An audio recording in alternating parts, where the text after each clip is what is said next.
about central local relationships.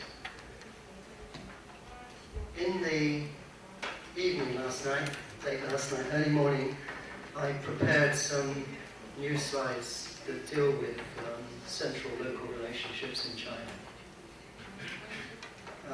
I think probably it's best that I give the presentation on Chongqing and then, perhaps as part of the discussion, speak about these slides.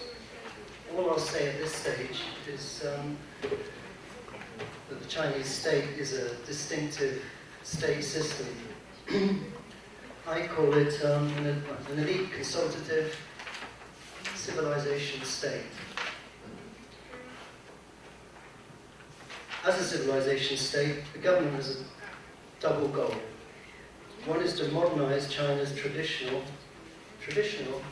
Confucian, traditional Taoist cultural heritage and socialist heritage. And its second mission is to civilize China's path to modernization, trying to offer a different Chinese path to modernity. Together, these goals serve the material, spiritual, and political functions of civilization maintenance and power maintenance. So the maintenance of the CPC and power, and, if you like, the maintenance and reproduction of Chinese civilization.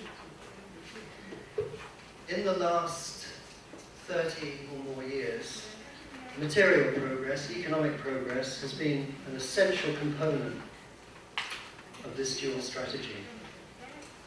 And it's that choice that has made the Chinese state sometimes developmental and entrepreneurial. And it's that strategy that has led to significant decentralization, giving a whole series of initiatives, if you like, to local government to promote economic development in each locality. In the discussion, I shall elaborate on these relationships between the centre and the periphery, between central government and subnational government. Because I'm going to be talking about one arm of subnational government when I talk about the case of Chongqing. So I shall come back to these slides. And I shall talk about the cadre responsibility system. I shall talk about the role of centralization and decentralization in China. I shall talk about the organization of the vertical administration. I shall talk about horizontal relationships between government. I shall talk about some of the coordination problems that emerge in China. And I can also say something about issues to do with the distribution of financial resources between central and local government, and the distribution of responsibilities for expenditure between central and local government, which changed in a very radical way in 1994 after quite a fiscal reform, financial reform, which itself actually was prompted by the crisis of 1989. And I can say something about the role of fiscal transfers in China. So, in the discussion, I can add some material relating to the relationship between the centre and the periphery, between central government and subnational government. The presentation deals with the case of the city of Chongqing. The development of Chongqing is a core element of China's Western regional development strategy. In the case of Chongqing, in the case of Western China, urbanization is seen as a fundamental driver of regional economic growth. In the last decade, that city has achieved stellar rates of economic growth. So it's had an annual growth rate of more than 10%. It was 11% last year. It was 18% in 2011. So a city with very high growth rates. Its growth is associated with a transition in China's development model from a model that is export-led and underpinned by high rates of capital investment to a model that is led more by domestic demand. And it is also associated with an attempt to put more emphasis on social welfare, social well-being, and more emphasis upon the sustainability of development. So why did China choose to change course? Well, one reason is that in Western China there is huge potential domestic demand. And there's very substantial potential productivity growth and consumption growth if a larger share of the population is urbanized. At the same time, external demand has been weakening, wages have been increasing until the recent devaluation, the exchange value of the renminbi was increasing. There has also been a change because China has embarked on a traditional type of industrial policy which has involved the relocation of labor-intensive industries from coastal areas to central China and to western China. It's the third transfer. So, I want to say something first about urbanization, and in particular about coordinated urban and rural development. This is a diagram which indicates that urbanization, regional development, involves a series of processes. So, for example, it involves the development of export-oriented industrial. It involves the development of export-oriented industrial activities, which I shall speak in a while. It involves the development of what I call non-basic activity, residential services to meet the needs of the people who live and work in a locality and of the people who visit it. It also involves massive investment in infrastructure, airports, ports, roads, subways, hospitals, schools. In the case of China, it involves the movement of large numbers of people from the countryside to the city and their transformation into urban citizens working in industrial and service jobs rather than in agriculture. It also involves increases in farm productivity in order to produce increased food supplies for a larger urban population. And it also involves the transfer of land from rural uses to urban uses. So, regional development, and in particular coordinated rural and urban development, involves the management of a number of different processes, and it involves the coordination of these different processes. The way in which these processes unfold in China, of course, reflect China's particular institutional configuration. So they have to be adapted to the institutional conditions that prevail in different parts of the world. Okay.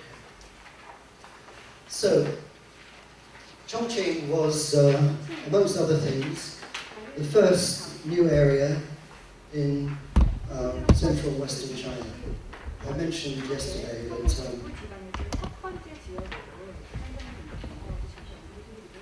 the first new area was Pudong, Shanghai, the second was Binhai, Tianjin, the third was Chongqing. More recently, the Chinese government has established new areas in Xi'an, Lanzhou, and Guiyang. So the new area, 1,200 square kilometers. 400 square kilometers of the main construction land. So it is an area that is absolutely immense. And it lies, this is the Jialing River, and this is the Yangtze River. This is the city centre here. So it's a huge area right up against the very heart of the city. Right? It is going to be a centre for financial, commercial, a whole range of industrial activities. And I shall speak a little about the industrial development that has driven Chongqing's growth in a short while. to the heart of the city. This is actually the Yangtze River here, and here you have the Jialing River. So the city is at the confluence of those two rivers, the city centre. But the city also contains mountainous rural areas, which are amongst the poorest rural areas in China, one of which is this Ruling Mountain area.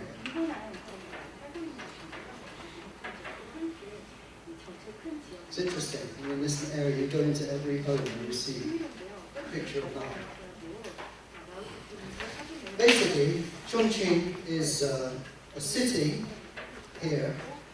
These are the two. This is the Yangtze River, Changjiang.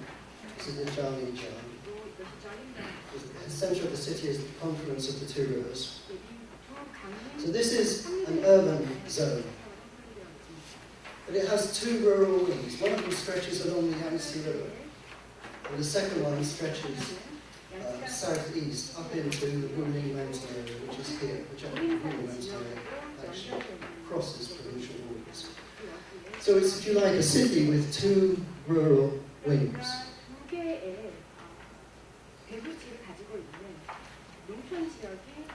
A city with a large rural area. In 2011, Chongqing had a registered population of 3.3 million. 61.6% were farmers.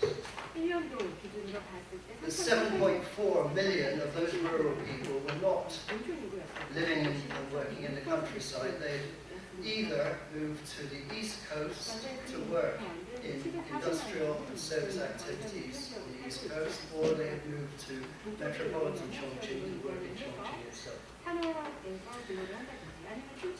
In the period from 2000, you can see that the population in China, people hold their hukou. Hukou is basically occupational registration, or agricultural or non-agricultural. It is also a residential registration, or even rural, basically, are registered for a particular urban locality. The urbanization of the population involves the reform of that hukou system. In the case of Chongqing, you can see that non-agricultural registration increased from 6.9 million in 2000 to 12.8 million in 2011, with a total increase of 3 million in 2010 to 2011.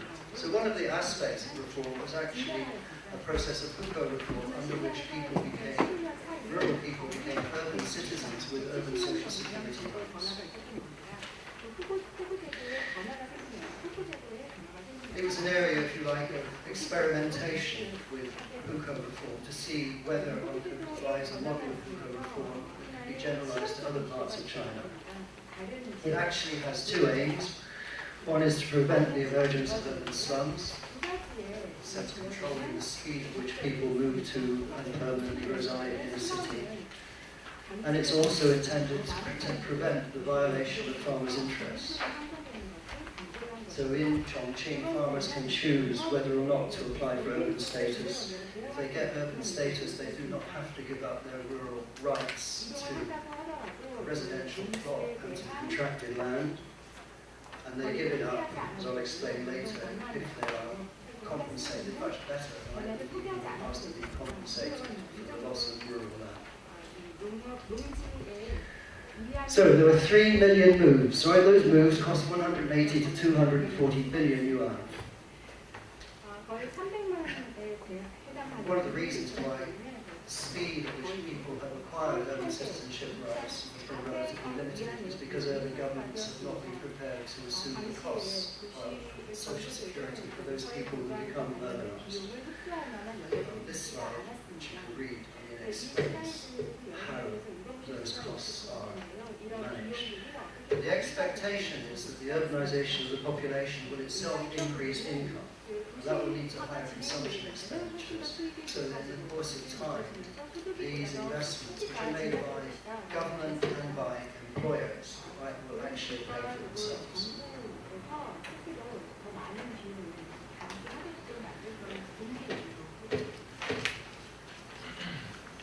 Okay.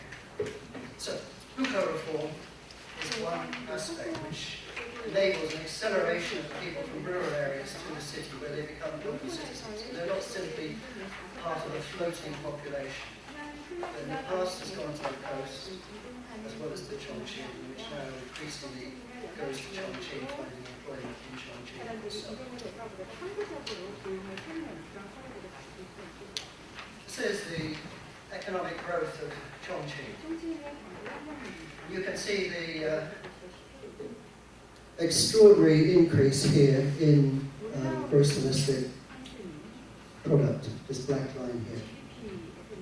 Starting in the 1990s, but especially after 2000, with the start of China's Western development strategy. That growth has to a significant extent been driven by capital formation, fixed investment in roads, hospitals, schools, tunnels, bridges, subways, industrial estates, housing. Investment accounted for 55.9 to 62.3% of gross domestic product.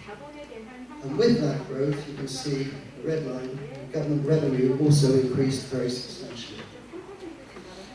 In the case of Chongqing, the party secretary of Chongqing in 1999 said, there are only 2 planned economies left in the world.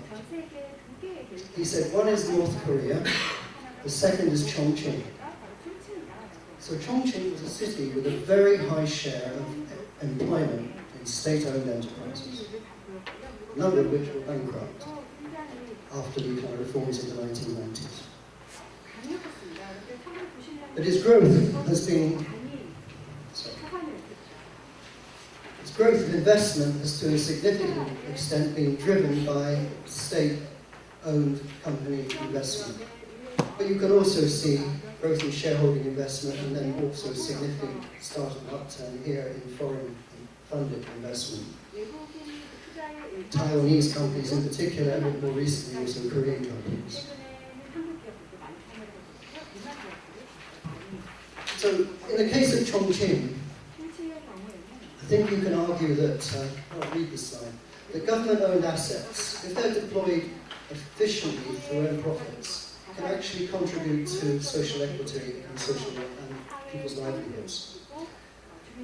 In the case of Chongqing, government finance can come from budgetary revenue.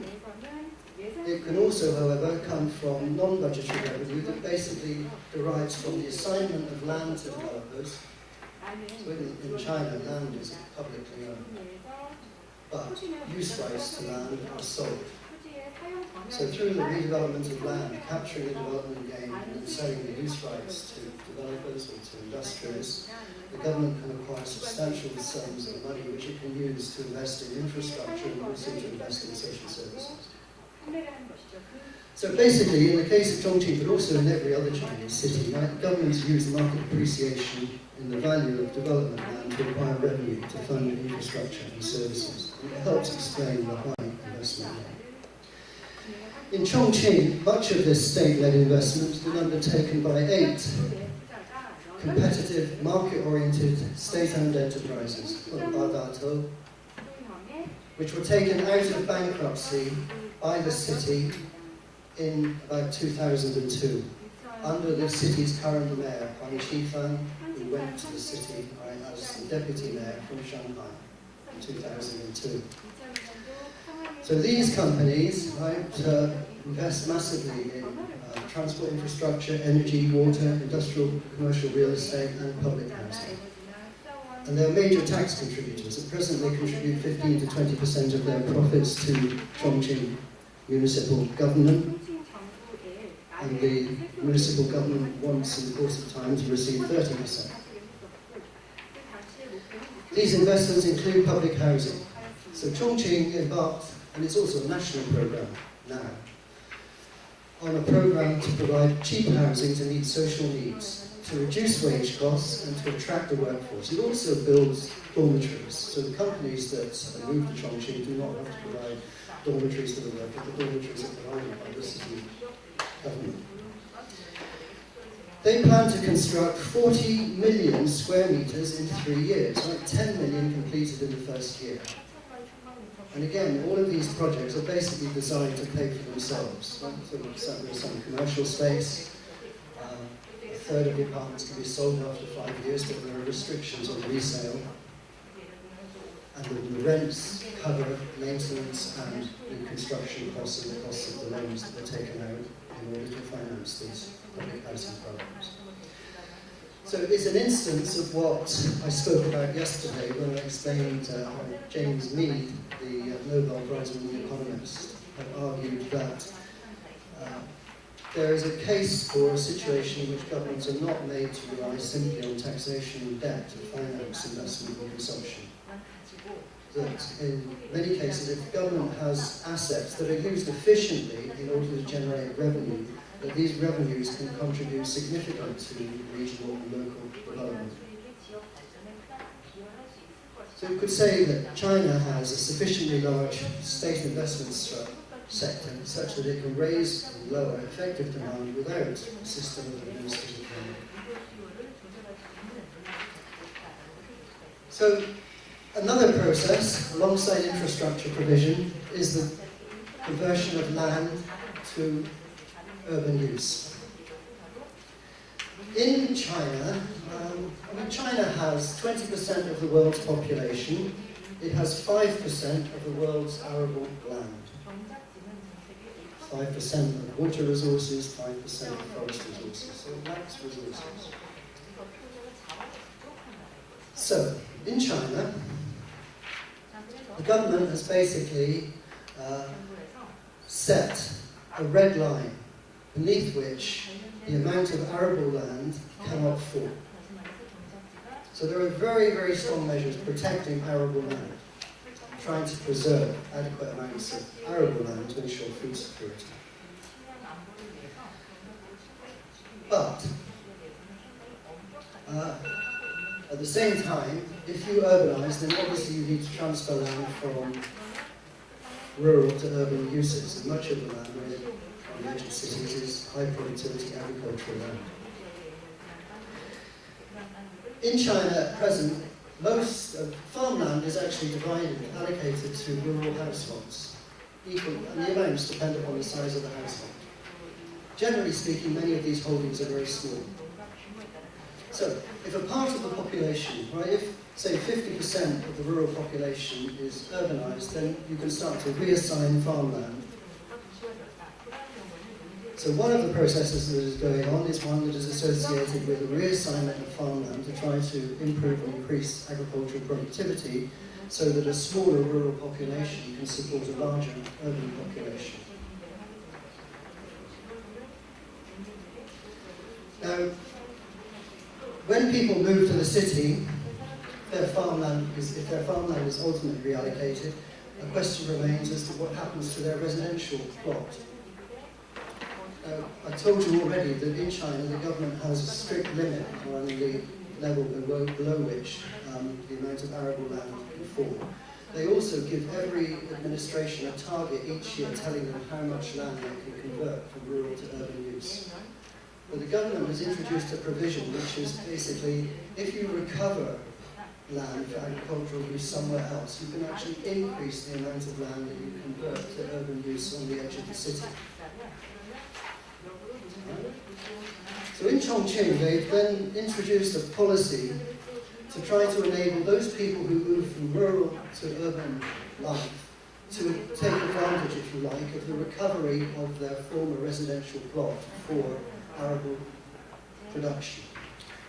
So no matter what happens is, no matter where you live, if you recover your former residential plot once you've become an urban citizen, and if it's used to cultivate crops, you receive a certificate called a Dipiao land certificate. That land certificate is sold on a market in the city. And anyone who wants to develop land for residential, commercial, industrial use around the edge of the city has to acquire certificates for a corresponding amount of land. So they have to purchase these certificates, right, that the farmers sell. These sales, right, mean that a farmer, no matter where they live, even in a remote mountain area, can receive a sum of money that corresponds to the value on the edge of the city of an equivalent amount of land. And that has led to a situation where, by April 2012, farmers in this situation were able to receive 300,000 yuan, right, per moon, and they each have, a moon or so, because there are many members of the household. And 85% of the proceeds go to farmers. So this gives these people a sum of money on which they can embark on urban life. Chongqing also has a micro-enterprise project. So if someone has 100,000 yuan to invest, they can get a government subsidy of 50,000 yuan. And the government will also provide them with help to arrange a loan of 150,000. That gives them a starting capital of 300,000 if they want to set up a small enterprise. So these are measures, if you like, to, on the one hand, ensure that the restriction on the conversion of land is respected, but at the same time to enable people who move to the city to gain right from the transfer of their land to urban uses, to agricultural uses, and the corresponding conversion of land on the edge of the city to urban uses. So this land exchange was established in 2008. Okay? So 2008 to 948 tickets were traded. You can see that the turnover has increased very substantially over the course of time. So, now I've started to speak also about agricultural restructure. I've talked about land consolidation, increasing the size of the holdings of those people who remain in the countryside. But, China needs basically a very intensive agriculture, right, to ensure that yields per hectare are high. And in Chongqing, in these rural mountainous areas, I mentioned that it's some of the poorest areas in China. One of the things that you find in these areas are that people are outside of the market economy, and they're largely subsistence producers. So Chongqing introduced a project from 2010 to 2012, which was designed to try to deal with the problems of low income in some of these very poor areas. And they have one program called Every Peasant Household in the Two Wings, Incomes That Grow by 10,000 Yuan project. 10,000 yuan is not a huge sum, but what was striking was that the project required 95% of households in which there was someone capable of work to achieve that target. And achievement of these targets became one of the targets that were used to appraise the performance of government officials.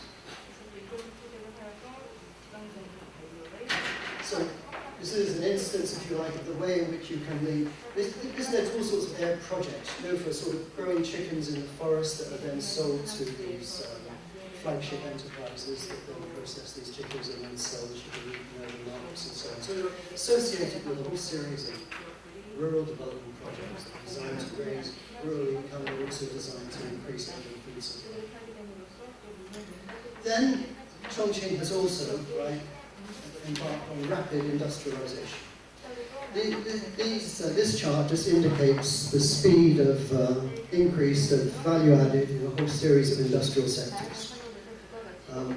So you have mining and quarrying here, you have production of household goods, chemicals, because significant chemical industry, non-metallic minerals, metals, machinery. It has a very important transport equipment sector, and at present, of course, Hyundai have actually started to construct a new plant in Chongqing. Electrical equipment, and it's had an extraordinary growth of the IT, computer and IT sector.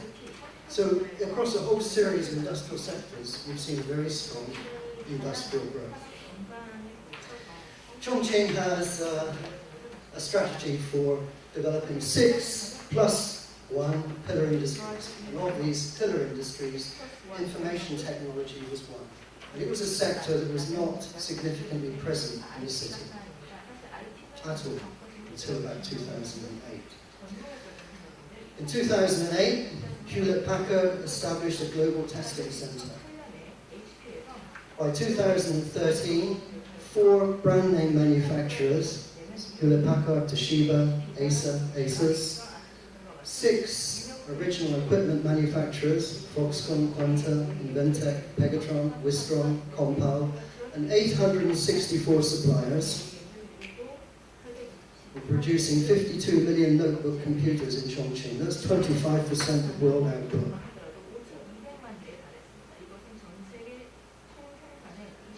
So, this transfer, right, was, of course, in part a result of the networks of cooperation and collaboration that are embodied in contemporary supply chains.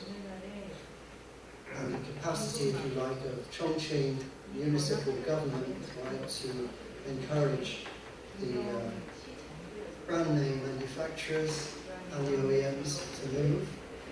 And once they moved, it meant that they could take a significant part of the supply chain with them, and then they had an active strategy insofar as possible of trying to enable some indigenous enterprises to adapt themselves to produce components for this new laptop system.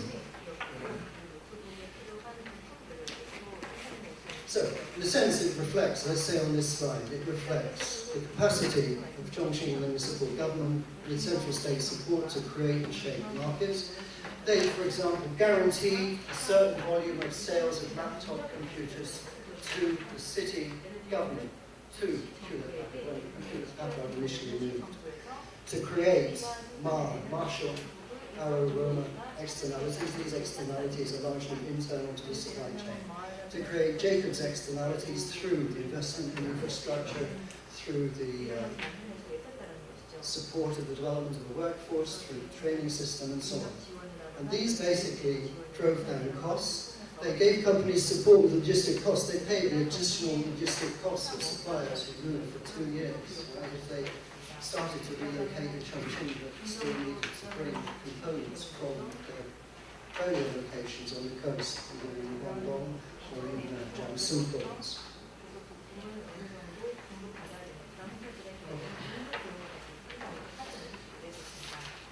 Amongst other things, Chongqing then negotiated with like 6 national governments to open up a rail route from Chongqing across Central Asia to Germany. And they initially subsidized that route. So it's actually a faster route for the distribution of laptops produced in Chongqing to markets in Western Europe. And they have difficulties with this route at the moment because basically the trains that go to Europe are full, the trains that come back are empty. But after that, many other cities in central and western China have also tried to start to develop new transport routes across Eurasia.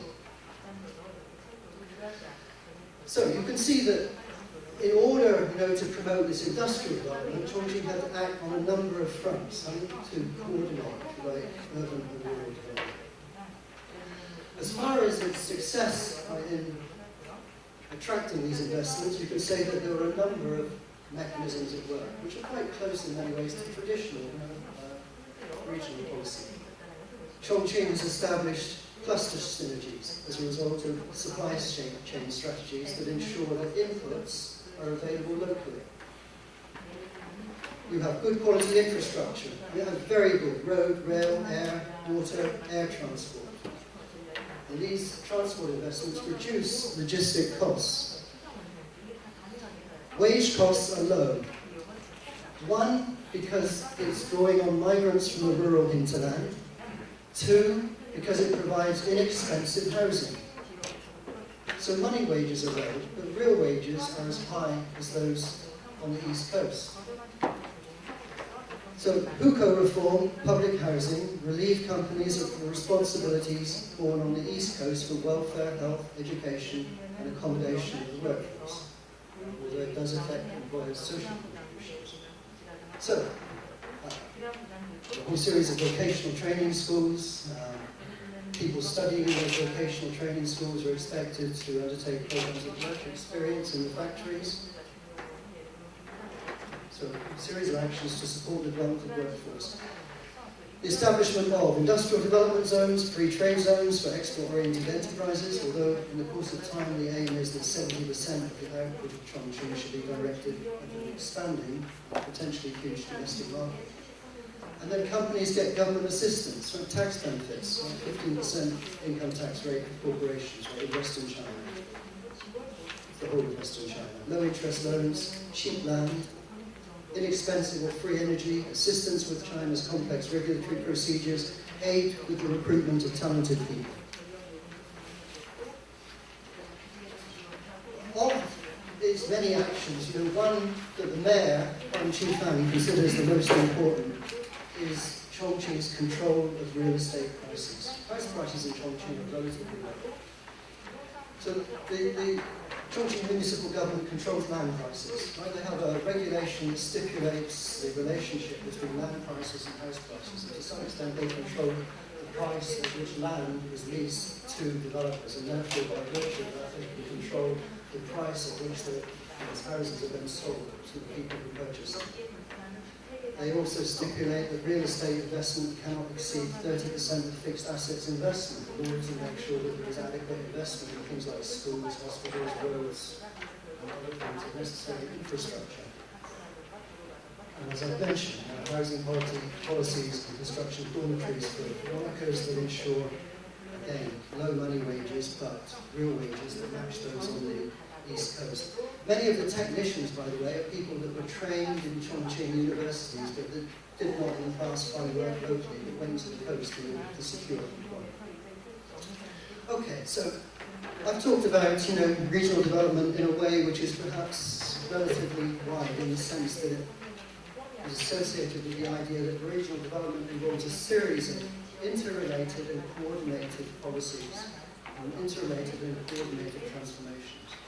And I've talked about the way in which these transformations obviously have to be adapted to the institutional conditions that differ from one country to another. So I paid some attention to the specificity of the Chinese context and the way in which Chongqing, this sort of set of experiments were conducted that were adapted to Chinese circumstances and trying to make these changes in the light of Chinese social and institutional conditions.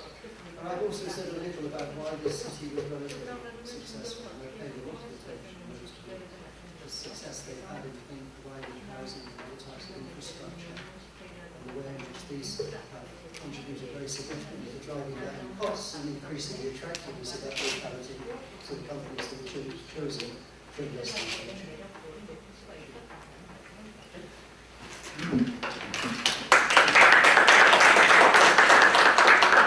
감사합니다. 제가 자세히 정리를 하기보다는 제가 브레이크를 하기 전에 발표의 내용을 조금 간단하게 인중을 하고 그다음에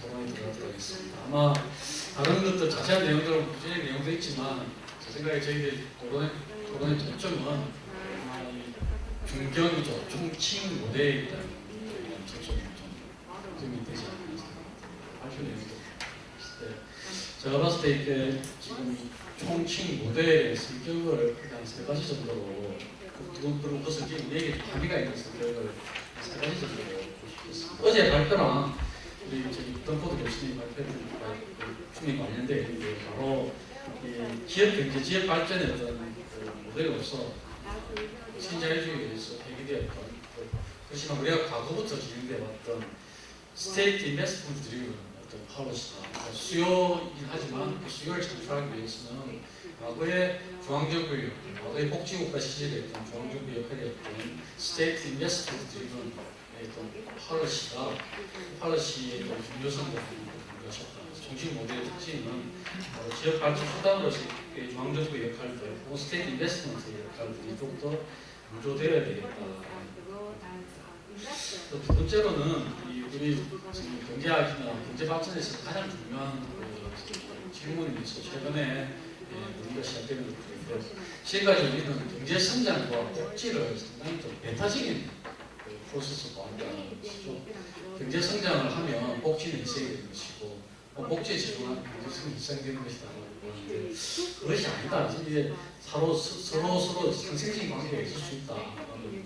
그러니까 이 스테이트, 사회주의 국가의 어떤 성격을 강한 아까 지구상에 남아있는 마지막 두 개의 스테이트 이코노미와 소셜리즘 이코노미가 표현하시는데 또 웰페어에 대한 투자, 하우징이라든지 아주 어떤 스테이트에 대한 웰페어에 대한 투자가 리빙 코스트, 레이버 코스트를 좀 줄일다든지 등등. 그래서 이 경제 성장의 어떤 또 다른 어떤 메커니즘으로 작용하고 있다는 점, 이게 정신 모델의 특징입니다. 따라서 이 복지된 투자 자체를 경제 성장과 좀 배타적으로 경제에 대한 투자와 배타적으로 보여주는 게 있지 않느냐. 이게 정신 모델의 두 번째 특징이고, 세 번째는 이 경제 성장이라는 것들이 아까 방금 말했지만은 여러 제도적인 어떤 적응 과정이고, 그 제도적인 적응 과정과 다양한 어떤 이 지역의 어떤 맥락 속에서 바람직한 길을 찾아가는 어떤 제도의 어떤 적응 어댑테이션의 과정이고, 더군다나 중국 같은 경우는 도시화 개발도상국의 특징인데, 도시화 자체가 이 공간적인 어떤 전략 자체가 경제 성장에 대한 전략으로 만들어지고 있다. 특히 도시화라고 하는 것은 새로운 수요의 창출이다라는 생각이 들고, 도시화 그 자체가 새로운 어떤 상품, 새로운 어떤 산업적인 수요를 창출하는 과정이기 때문에 경제 성장의 어떤 자체는 또한 이 도시화 자체가 사실 경제 성장의 어떤 공간 전략으로서도 중요한 기능을 한다라는 것이고요. 그리고 나서 하나 또 말씀드릴 것은 산업 부분에 대한 이야기도 좀 하신 것 같습니다. 어떤 기업을 투자하고 그 부분 자체는 말씀하지 않으셨지만 우리가 관심 있는 것이 지역에 대한 있어서의 어떤 산업의 타겟팅 문제, 그런 부분들은 포지션을 통해서 총칭이 산업 전략을, 경제 발전 전략을 하면서 특정 산업에 대해서 어떻게 관심을 가지고 타겟팅을 했는지, 그러면 어떻게 했는지 부분들을 엮어간다면 총칭 모델을 중심으로 이야기를 하고 우리에게 좀 시사적인 걸 정리하면 좀 좋지 않을까 생각이 드세요. 다른 부분에 대한 또 의견이 있으시면 종합 토론을 통해서 좀 자유롭게 나누는 것을 하겠습니다. 토론 발표 시간이 좀 많이 간단하게 인센티브 하셔가지고 진짜 시간이 좀 있습니다. 그래서 한 5분 정도 간단하게 커피 브레이크를 가지고 남은 1시간 반 정도의 어떤 시간을 가지고 지정 토론과 종합 토론을 진행하도록 하겠습니다. 휴식을 갖고